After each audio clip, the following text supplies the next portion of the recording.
Bonjour à tous et priorité au direct. Le pape François, qui poursuit son voyage apostolique à Cuba, arrive à la dernière étape, à la cathédrale Santiago de Cuba. On le voit là à l'instant avec des enfants. Il retrouve dans cette cathédrale les familles qui sont réunies pour venir l'écouter. Le pape François qui a célébré ce matin tôt la messe au sanctuaire de la Vierge de la Charité d'El Cobre. Voilà, dans cette cathédrale, nous allons pouvoir vivre cette dernière rencontre du pape à Cuba. Il a choisi de venir parler aux familles alors que on sait qu'au terme de son voyage apostolique aux États-Unis, il conclura la rencontre mondiale des familles le week-end prochain, samedi soir avec une veillée, et dimanche lors de la grande messe d'envoi. Il se trouve aussi que cette rencontre des familles se trouve à quelques jours de l'ouverture du deuxième synode sur la famille à Rome.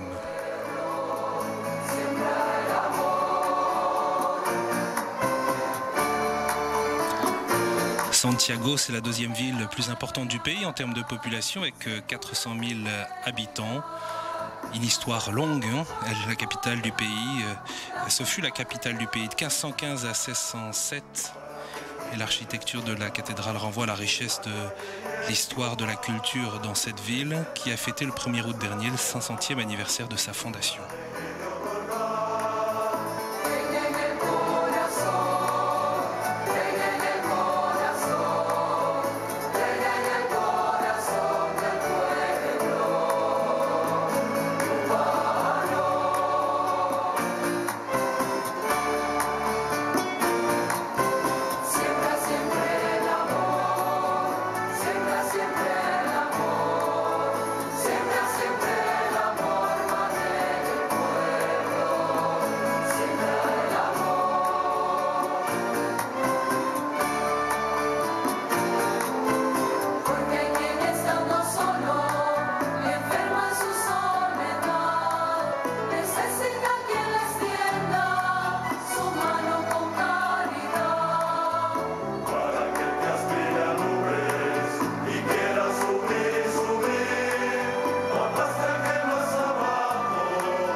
Et vous l'avez remarqué, le pape François a beaucoup d'avance dans son programme, quasiment 3/4 d'heure, dans cette cathédrale de Santiago de Cuba. Dans un instant, c'est l'archevêque de Santiago, le primat de Cuba et président de la conférence épiscopale qui va accueillir le pape, Monseigneur Garcia Ibáñez. L'archevêque était tout à l'heure au sanctuaire de la Vierge de la Charité d'El Cobre. Et avec beaucoup d'émotion, il évoquait la situation de l'Église dans son diocèse. Notamment au cours de ces années d'athéisme ou de restriction de liberté religieuse. Eh bien, les chrétiens, les familles se sont réunies dans les maisons de mission pour pouvoir se retrouver en communauté, prier, célébrer les sacrements. C'est aussi cela l'église à Cuba, une église qui, depuis la révolution marxiste, a à la fois contribué à obtenir plus de liberté, mais aussi a beaucoup souffert.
Voilà donc Monseigneur Garcia Ibáñez.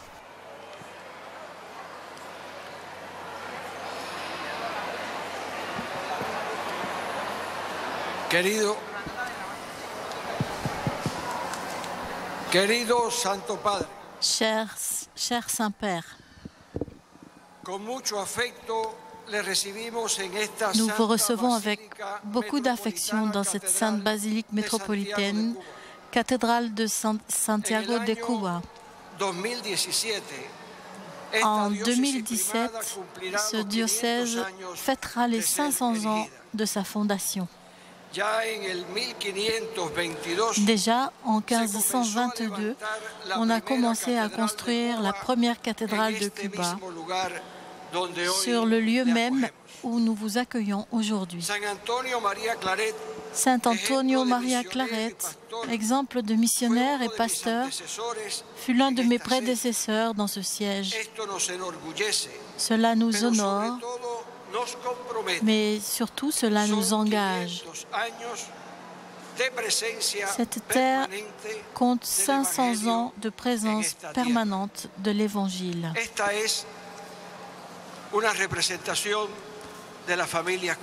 C'est une représentation de la famille cubaine. La famille cubaine est joyeuse, elle est combative. La famille cubaine veut rester unie. La famille cubaine est celle qui a transmis la foi à ses enfants, à ses petits-enfants. La famille cubaine chrétienne a été souvent la référence de l'Évangile, de l'Église, ici dans chaque petit village, dans chaque ville, dans chaque paroisse. Nous connaissons bien l'importance qu'a la famille dans votre magistère comme pasteur de l'Église universelle. Cette rencontre est la rencontre des familles cubaines avec leurs pasteurs. Il y a des familles de toutes les provinces du pays et également de l'extérieur. La famille est l'institution la plus valorisée par les Cubains. Et précisément pour cela, c'est celle qui nous préoccupe le plus, à cause de tellement de facteurs qui portent atteinte contre son unité, son bien-être, son sens, sa signification et le sens du mariage dans la société actuelle. Les familles jeunes veulent avoir des enfants, mais souvent ce projet se vit comme un problème, car il y a une émigration significative, principalement parmi les jeunes, qui partent pour des raisons de travail, des difficultés économiques, de manque de moyens. Le résultat, c'est une forte baisse de la natalité et de la stabilité familiale. Depuis déjà plusieurs années, nous avons un taux de croissance de la population négatif. Notre pays vieillit en compromettant ainsi son futur. Et sur cet aspect, il semble que nous soyons dans une impasse. Nos familles veulent être fortifiées par votre message de courage et d'espérance. La ville de Santiago de Cuba est en fête grâce à votre présence et parce que nous sommes en train de célébrer les 500 ans de sa fondation. Que ce soit par sa diversité culturelle originale et son métissage, par notre particulière façon d'être, par notre musique. Santiago de Cuba a une identité propre qui se distingue par son amour à la Vierge, son authentique cubanité, son hospitalité et sa joie.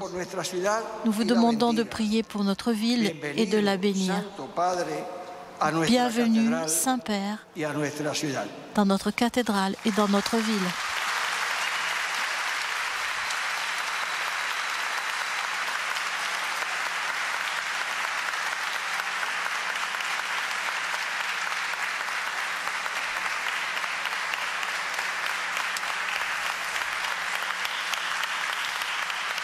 Voilà le Saint-Père qui, comme à chacune de ses étapes à Cuba, offre un cadeau à l'évêque du lieu, un calice pour la célébration de l'Eucharistie. Après la description du contexte, ici à Santiago de Cuba, et les défis qui se posent aux familles, et bien précisément, c'est une famille cubaine qui va donner son témoignage.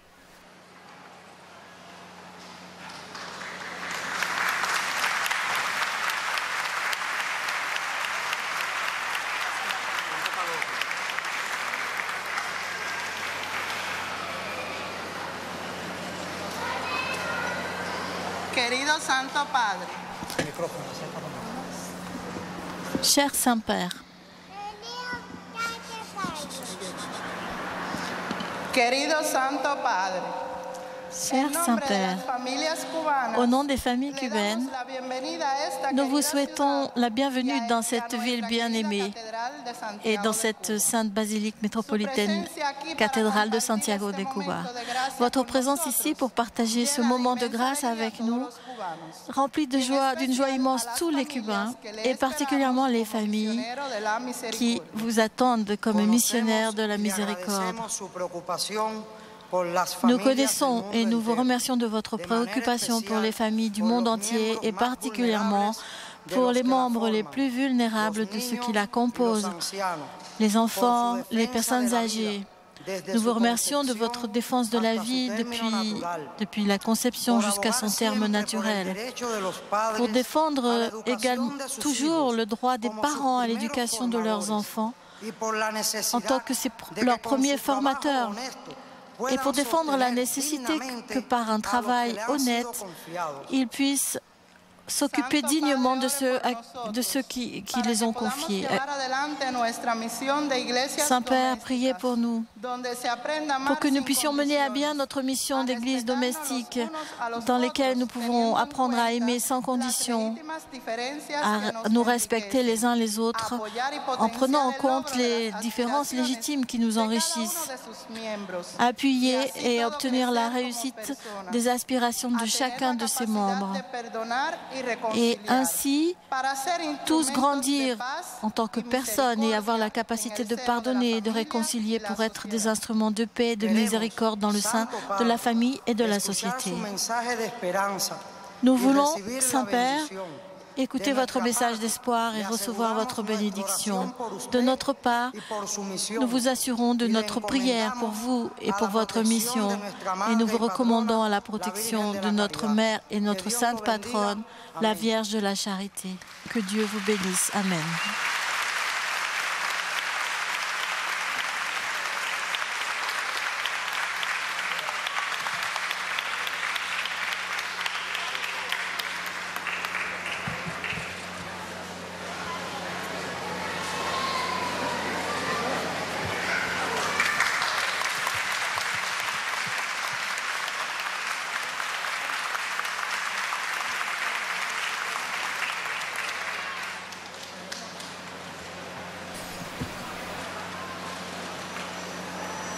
Le pape François prend le temps de saluer toute la famille et les enfants. Et il va maintenant s'adresser à l'ensemble des familles qui sont présentes dans cette cathédrale de Santiago de Cuba.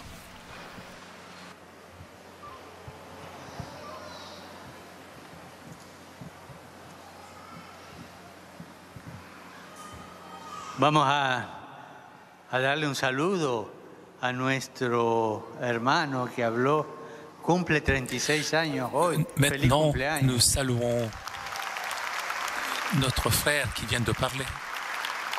Et c'est même son anniversaire, donc joyeux anniversaire. En nombre del Padre, y del Hijo, y del Espíritu Santo. La paz esté con ustedes. Jesús, María y José, a ustedes, Santa Familia de Nazaret, Sainte Famille de Nazareth, con admiración y confianza.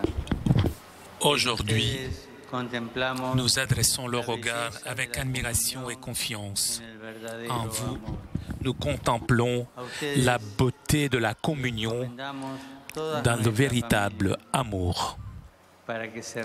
À vous, nous confions toutes nos familles pour qu'elles se renouvellent dans ces familles les merveilles de la grâce. Sainte Famille de Nazareth, école séduisante du Saint Évangile, enseigne-nous à imiter tes vertus avec une sage discipline spirituelle. Donne-nous le regard limpide dans lequel l'on puisse reconnaître l'œuvre de la Providence et les réalités quotidiennes de la vie. Sainte Famille de Nazareth,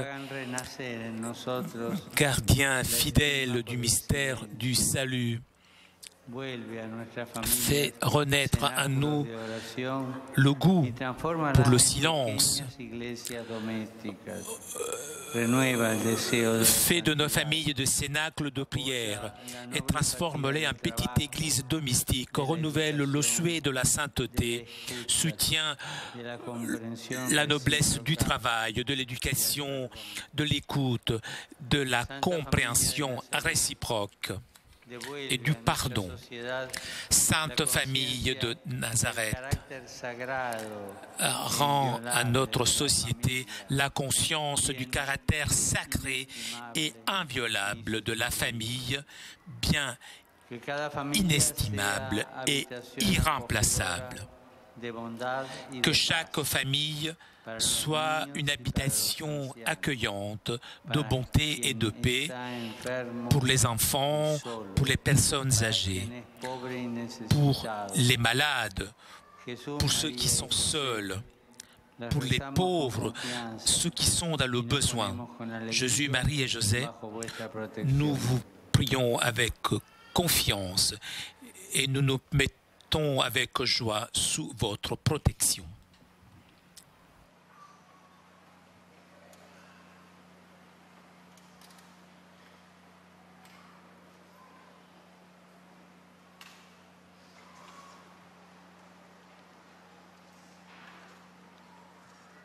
Del Evangelio de San Juan. En aquel tiempo había una boda en Caná de Galilea y la madre de Jesús estaba. De l'Évangile selon Saint Jean. Le troisième jour, il y eut un mariage à Cana de Galilée. La mère de Jésus était là. Jésus aussi avait été invité au mariage avec ses disciples. Or, on manqua de vin. La mère de Jésus lui dit: ils n'ont pas de vin.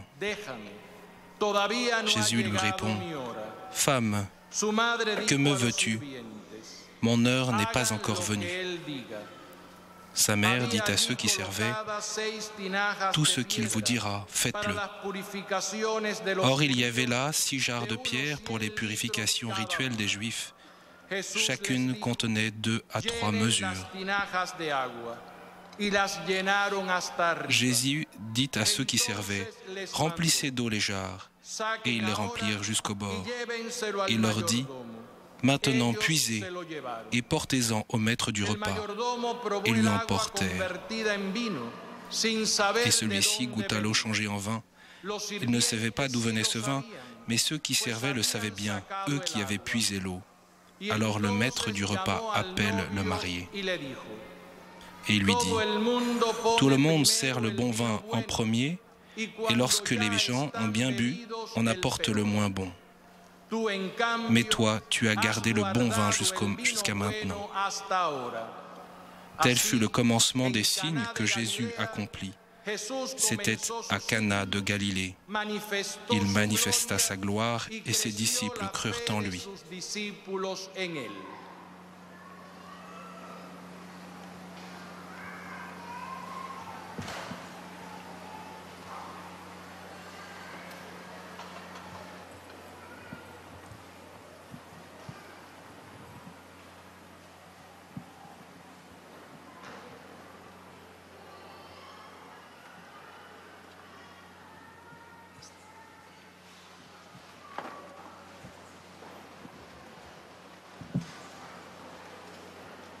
Estamos en familia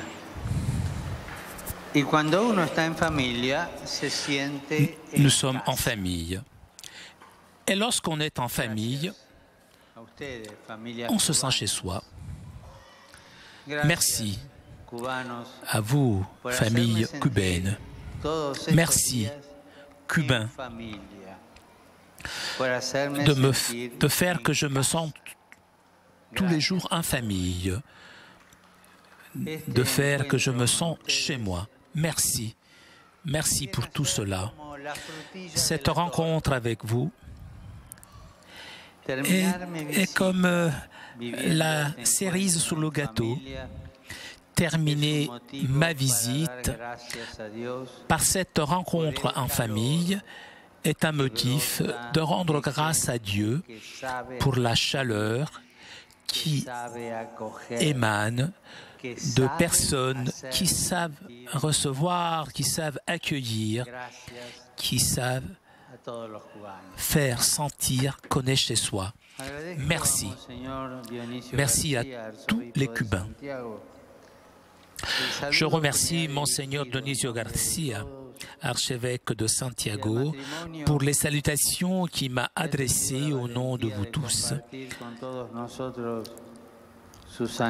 Et le couple qui a eu le courage de partager avec nous tous leurs aspirations, leurs efforts pour faire de leur foyer une église domestique. L'évangile de Saint Jean nous présente comme premier événement public de Jésus les noces de Cana à l'occasion de la fête d'une famille. Il s'y trouve avec Marie, sa mère, et certains de ses disciples. Ils partagent la fête de famille. Les noces sont des moments particuliers dans la vie de beaucoup de personnes. Pour les plus âgés, les parents, grands-parents, c'est une occasion pour recueillir le fruit de la semence. Cela réjouit le cœur de voir les enfants grandir et de voir qu'ils peuvent fonder un foyer.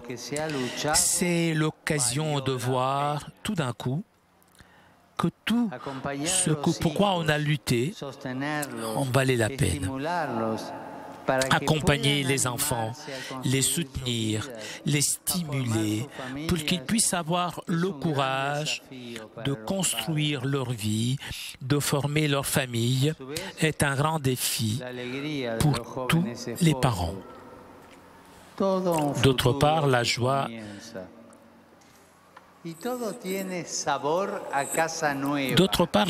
des jeunes époux. Tout un avenir qui commence, tout à la saveur d'une chose nouvelle, d'une espérance.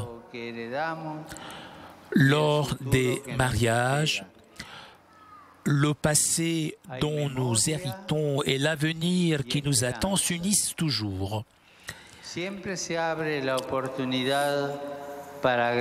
Il y a une mémoire et une expérience. L'occasion se présente toujours de remercier tout ce qui nous a permis d'arriver jusqu'à ce jour grâce au même amour reçu.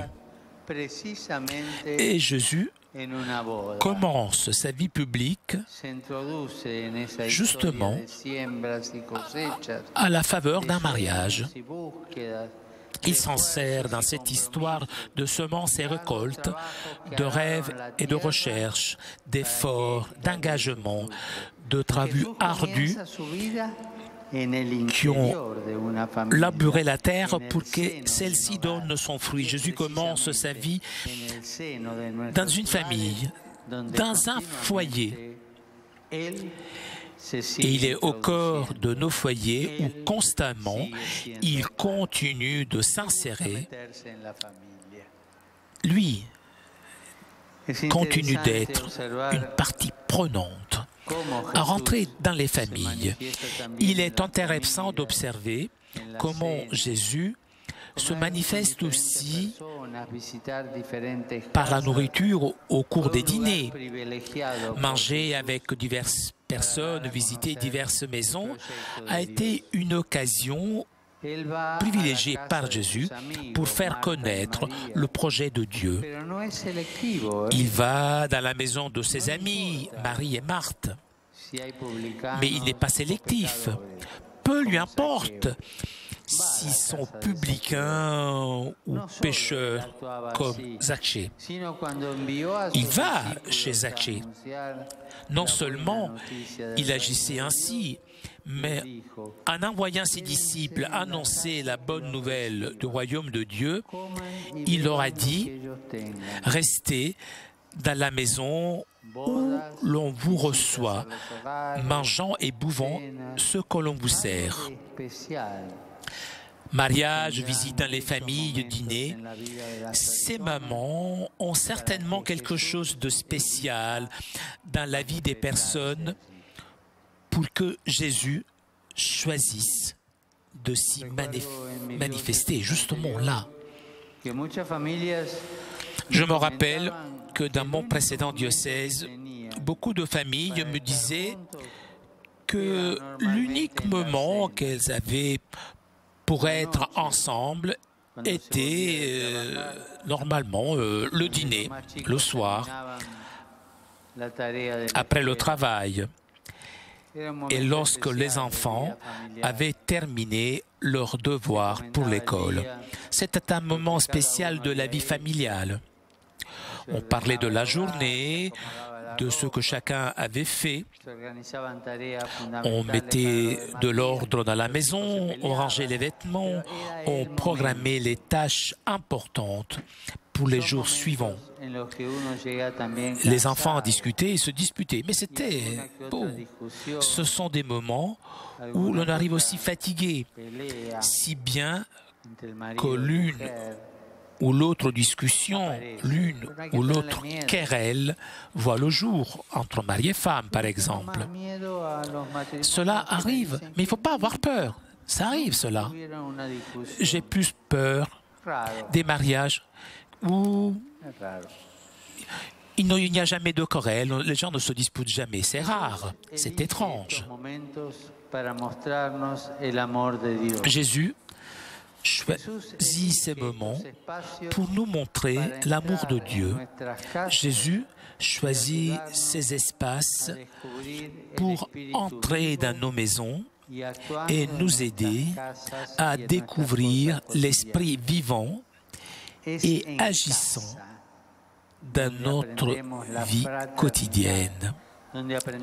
C'est à la maison que nous apprenons la fraternité, la solidarité, à ne pas être des dominateurs.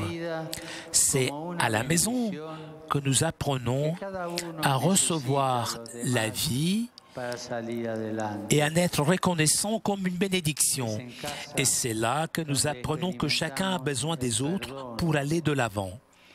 C'est à la maison que nous y expérimentons le pardon et que nous sommes continuellement invités à pardonner, à nous laisser transformer. C'est bizarre. À la maison, il n'y a pas de place pour les masques.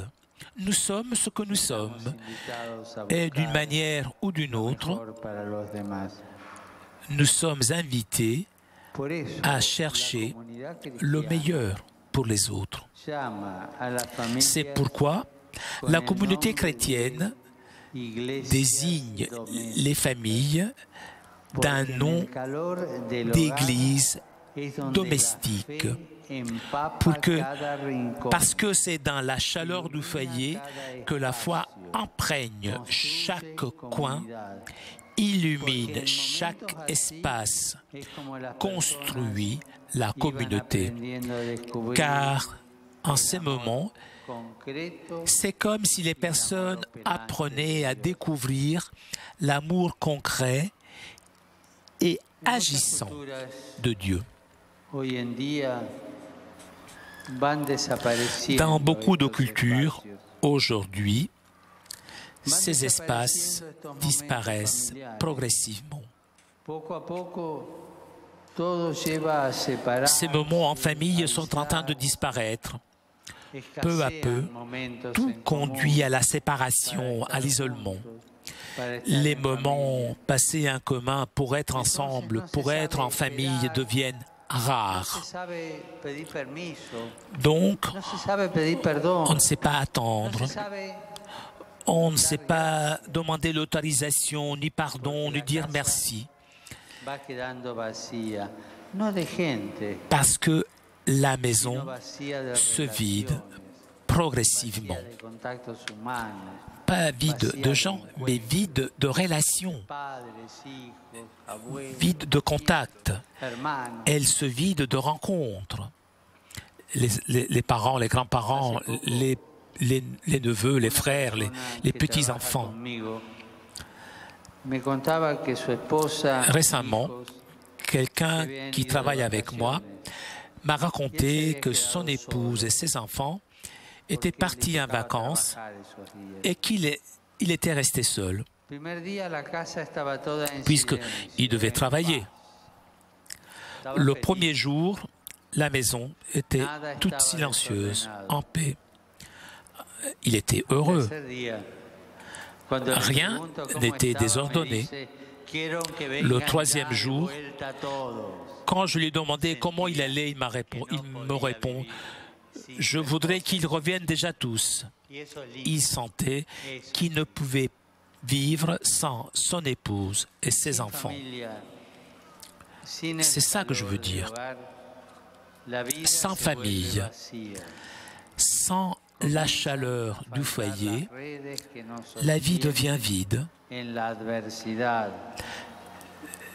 Les réseaux qui nous soutiennent dans l'adversité, nous alimentent dans la vie quotidienne et motivent la lutte pour la prospérité commencent à en manquer.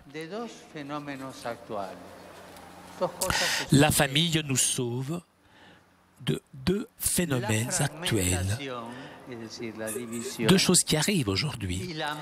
La fragmentation, la division, et le phénomène de masse. Dans les deux cas, les personnes deviennent des individus isolés, faciles à manipuler et à gouverner. Et donc, nous trouvons dans le monde des sociétés divisées, cassées, séparées ou très affectées par le phénomène de masse. Et ce sont des conséquences de la rupture des liens familiaux. Lorsque se perdent les relations qui nous constituent comme personnes, qui nous enseignent à être des personnes. Voilà. On oublie de, comme on dit, papa, maman, fils, fille, grand-père, grand-mère. Ce sont des choses que l'on oublie petit à petit, ces relations qui sont le fondement même.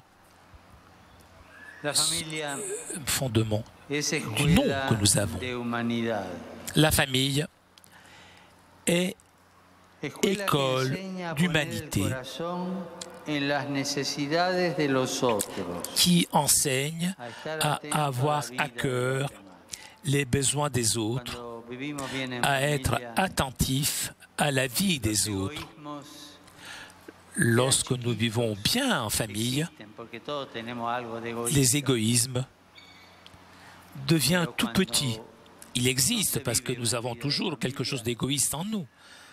Mais lorsqu'on ne vit pas une vie de famille, grandissent ces personnalités qui nous pourrions appeler comme ça.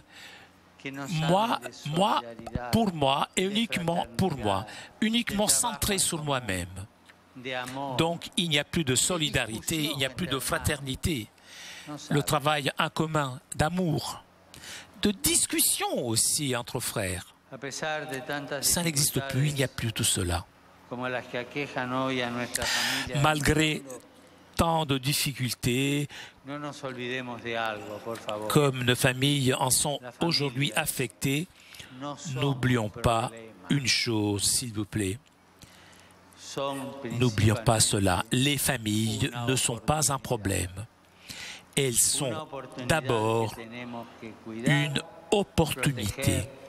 Une opportunité que nous devons préserver, protéger, accompagner.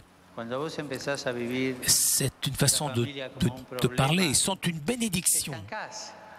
Lorsque vous commencez à vivre la famille comme un problème, alors tu es fatigué, tu ne marches plus, tu n'avances plus, parce que tu es centré uniquement sur toi-même. L'on discute beaucoup sur l'avenir, sur le monde que nous voulons léguer à nos enfants, sur la société que nous voulons pour eux. Je crois que l'une des réponses possibles réside dans le fait de vous voir. Cette famille qui a parlé, chacun d'entre vous, laissons un monde avec des familles. Un monde avec des familles. Bien sûr, il n'existe pas la famille parfaite, il n'existe pas d'époux parfait, de parents parfaits, ni d'enfants parfaits. Essayez de ne vous fâcher pas, je dirais aussi qu'il n'y a rien de parfait. Mais cela n'existe. Mais cela n'empêche pas que vous soyez la réponse pour demain. Dieu nous incite à l'amour. Et l'amour engage toujours la personne qui aime. L'amour engage toujours la personne qui aime. Par conséquent,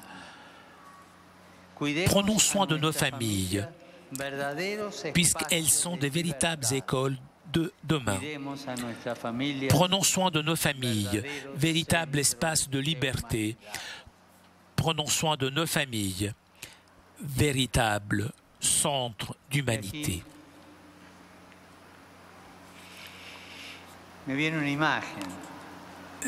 Et à ce point,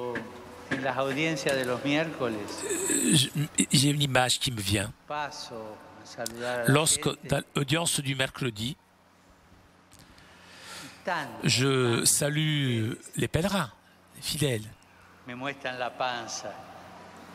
Et je vois beaucoup de femmes qui montrent leur gros ventre. Saint-Père, bénissez mon ventre. Alors je vous propose une chose. À toutes ces femmes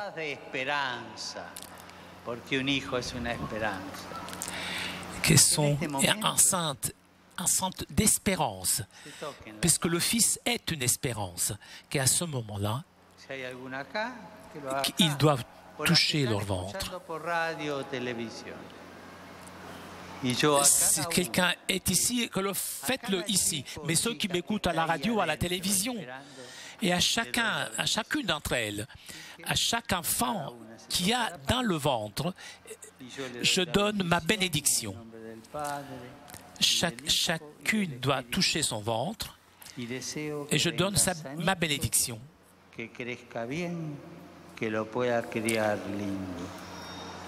Et je veux que cet enfant grandisse bien et que vous pourriez donc bien l'éduquer.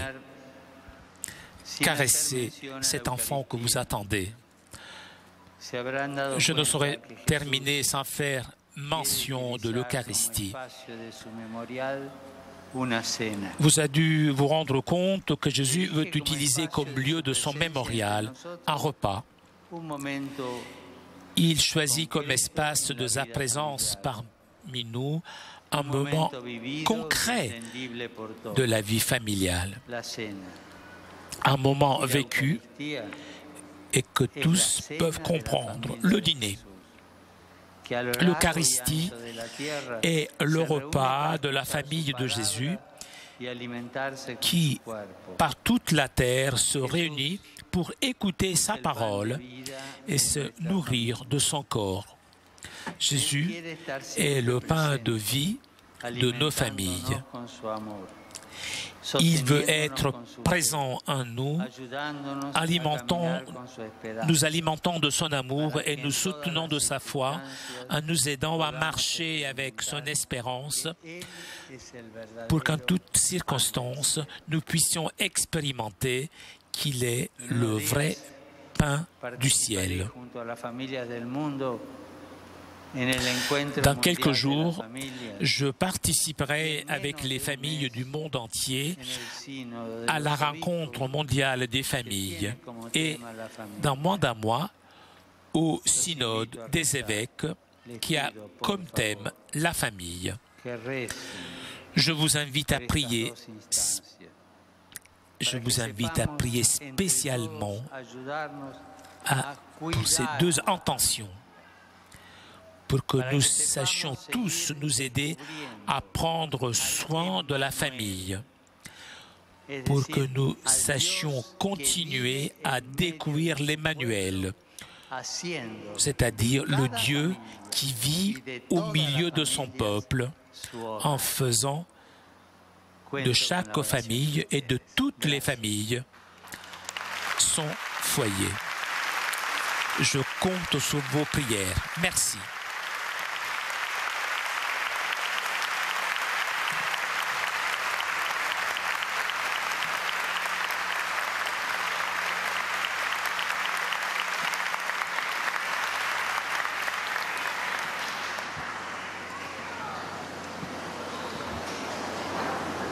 Señor esté con ustedes. Te bendecimos, Señor, porque tu Hijo, al hacerse hombre, nous te bénissons, Seigneur, parce que ton Fils, en devenant homme, a partagé la vie de la famille et a connu ses inquiétudes et ses joies. Nous te prions maintenant, Seigneur, pour la famille cubaine. Regarde-la, protège-la, afin qu'elle, fortifiée par ta grâce, puisse profiter de la prospérité, vivre en concorde et comme Église domestique, qu'elle soit dans le monde témoin de ta gloire. El Padre, el Hijo y el Espíritu Santo descienda sobre ustedes, sobre vuestros hogares y permanezca para siempre.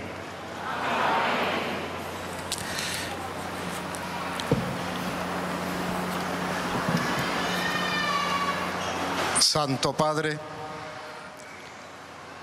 en nombre de la familia cubana que vive en la isla, Saint-Père, au nom de familles cubaines qui vivent sur cette île, nous vous remettons non pas un cadeau, mais une mission. Nous voulons vous demander, comme messager de la paix, de l'amour et de la miséricorde, d'apporter aux familles cubaines qui vivent à l'extérieur de la patrie ce signe d'amour, réconciliation et pardon.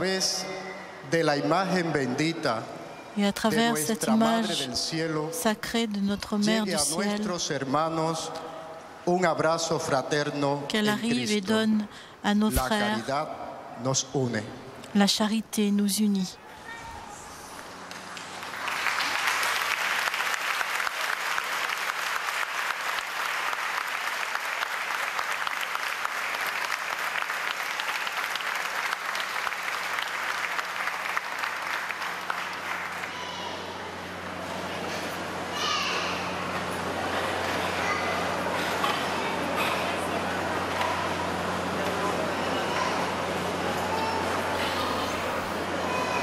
Voilà, très belle rencontre du pape François avec ces familles cubaines réunies dans la cathédrale de Santiago.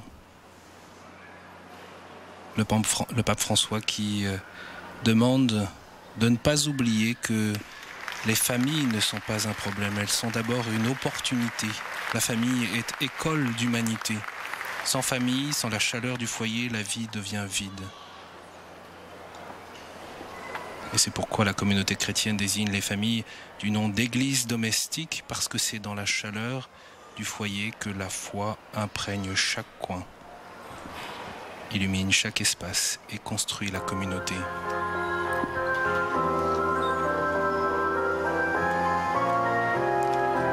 Le pape François a donc invité les familles à pouvoir vivre cette foi.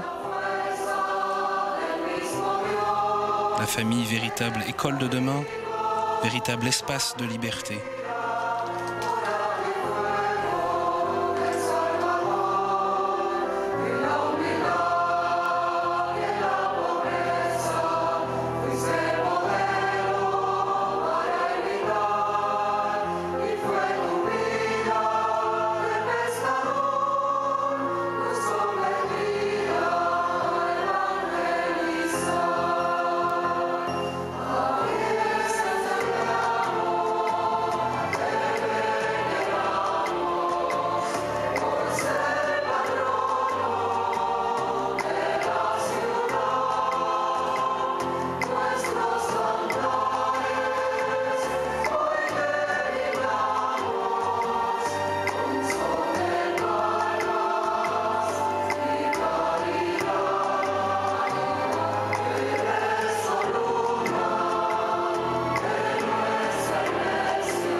Longue prière du pape François à nouveau dans cette cathédrale et dans ce diocèse marqué par le témoignage de ce pasteur et missionnaire que fut Saint Antoine Maria Claret.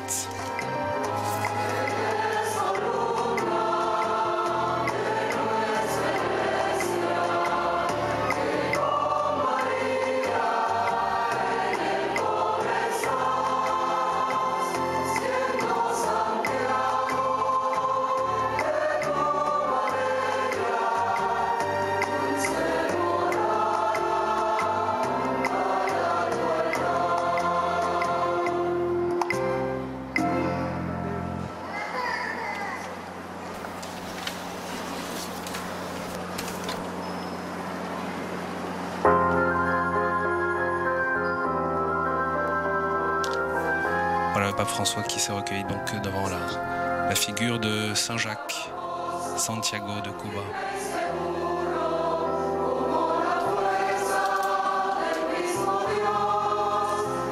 Cette rencontre avec les familles ici à Santiago, c'est, je vous le disais, la dernière étape de son voyage apostolique à Cuba. Le pape François qui a invité à se mettre au service de ses frères et non des idéologies, c'était à la Havane. Il a invité l'Église, les prêtres, les religieux, les religieuses à vivre la pauvreté et la miséricorde. Il a soutenu les jeunes pour qu'ils puissent vivre la culture de la rencontre, à rêver, à espérer. Il a également rappelé les efforts, les souffrances, les sacrifices de l'Église à Cuba pour porter la parole et la présence du Christ jusqu'aux endroits les plus éloignés.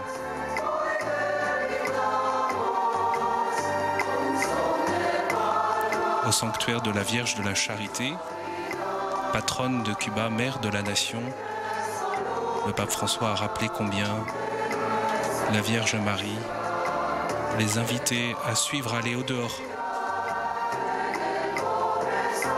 à se mettre au service du frère.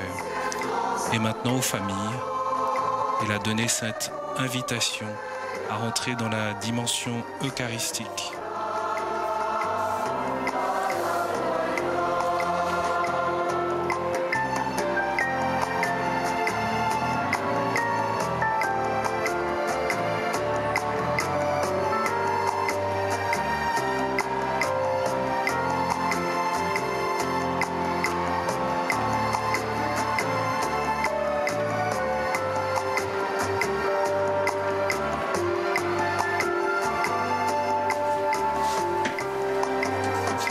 cette Vierge de la Charité, on l'a vu à l'instant, une famille est venue et a présenté cette représentation de la Vierge Marie. Le pape François l'a bénie et la famille a demandé au Saint-Père de l'emmener aux États-Unis. Et le pape s'y est engagé.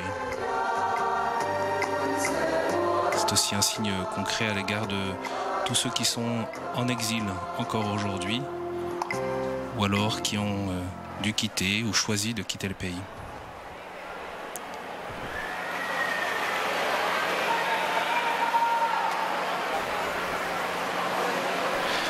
Avant de rejoindre l'aéroport international de Santiago, où se tiendra une brève cérémonie de congé, il n'y aura pas d'échange de discours, mais le président cubain Raúl Castro sera là. Et bien avant de rejoindre cet aéroport, le pape François va sortir sur l'esplanade, la terrasse en quelque sorte, devant cette cathédrale de l'Immaculée Conception pour bénir la ville.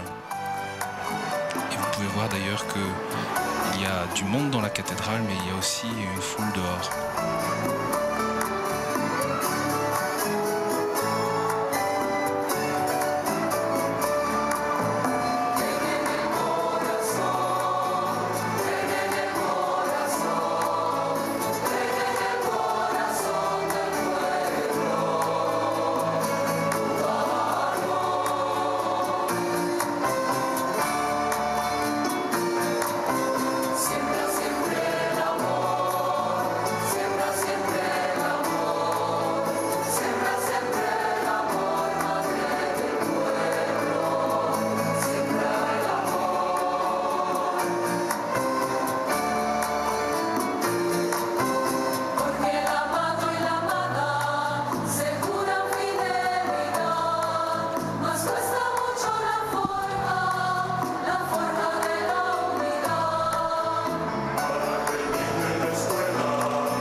François prend le temps de saluer les familles en remontant la cathédrale.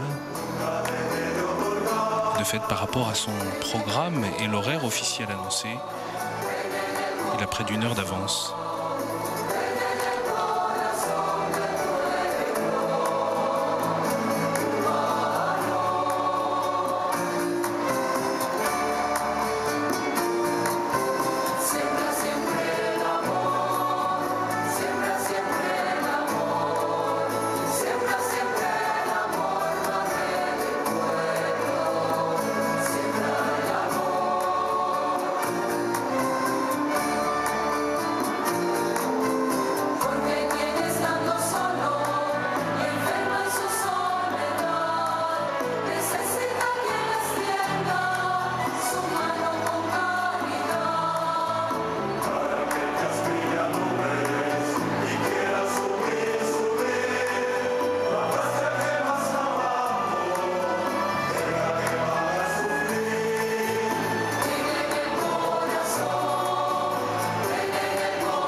Rappelez que le diocèse de Santiago de Cuba est le plus ancien de l'île. Il est très vaste avec plus d'1 million d'habitants, mais seulement 16 paroisses et 28 prêtres diocésains et religieux confondus.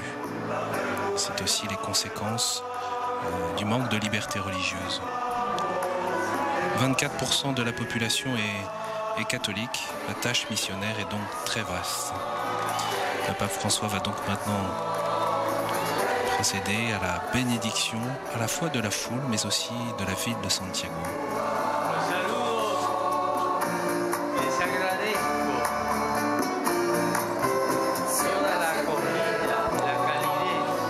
Je vous salue et je vous remercie.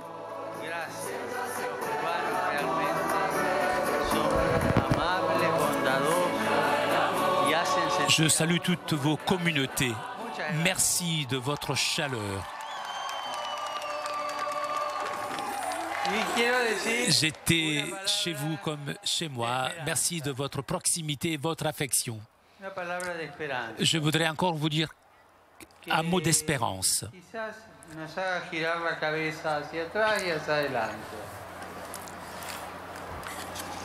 Que peut-être vous fera un peu tourner la tête d'un côté ou de l'autre en regardant en arrière la mémoire. La mémoire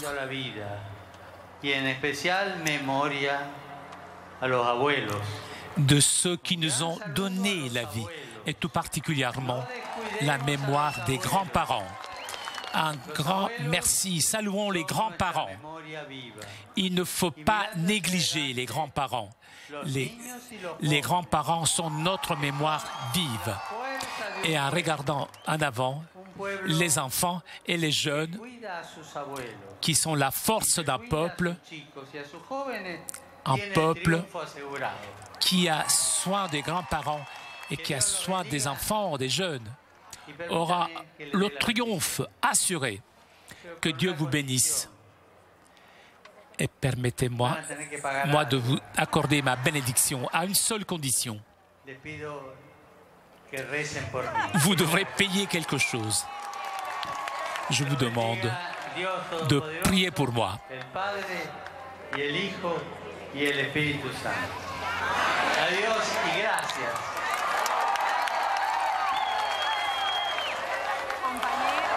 Adieu et merci. Le pape François va maintenant rejoindre donc l'aéroport international de Santiago. Je vous le disais, où se tiendra une brève cérémonie de congé, mais il n'y aura pas d'échange de discours.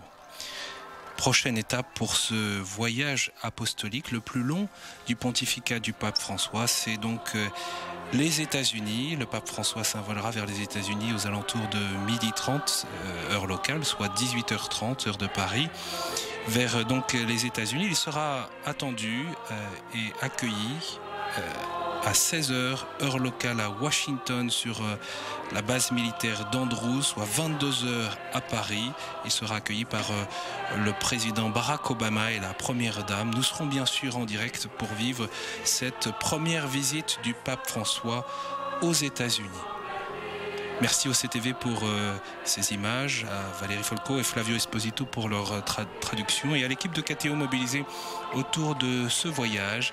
On se quitte donc sur ces images du pape François qui quitte la cathédrale de Santiago de Cuba.